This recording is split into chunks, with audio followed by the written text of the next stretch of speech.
PESR institute and college, Prasanna plan, 8 Sundarwadi Chhatrapati Sambhajinagar. भविष्याचे no tension, घ्या आजच admission. PESR institute and college.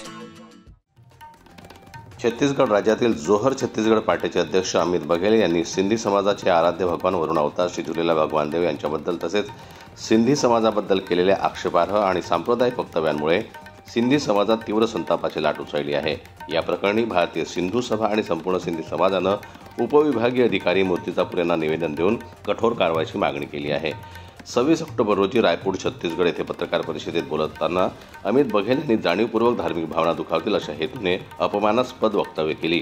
त्यांचे हे विधान सोशल मीडियावर मोठ्या प्रमाणात प्रसारित झालं असून त्यामुळे सिंधी समाजामध्ये संताप, असंतोष आणि धार्मिक तणावाचं वातावरण निर्माण झालं आहे। अमित बघेल यांनी केलेली ही वक्तव्ये समाजात सांप्रदायिक द्वेष पसरवणारी असून कायद्याने गुन्हा ठरतात। त्यामुळे त्यांच्या विरुद्ध तात्काळ कठोर कायदेशीर कारवाई करावी अशी मागणी सिंधी समाजानं दिलेल्या निवेदनात केली आहे। याप्रसंगी भारतीय सिंधू सभा पदाधिकारी मनोहर हुंदानी, अनिल मेंघानी, संदीप कुंदनी, अशोक अरोरा, राजेंद्र टिकियानी, अनिल जेठवानी, दिनेश दरियानी, मुकेश जेठावानी, भारत जेठवानी, अशोक भावनी, विजय हुंदानी तसेच सिंधी समाजाचे अनेक मान्यवर मोठ्या संख्येने उपस्थित होते।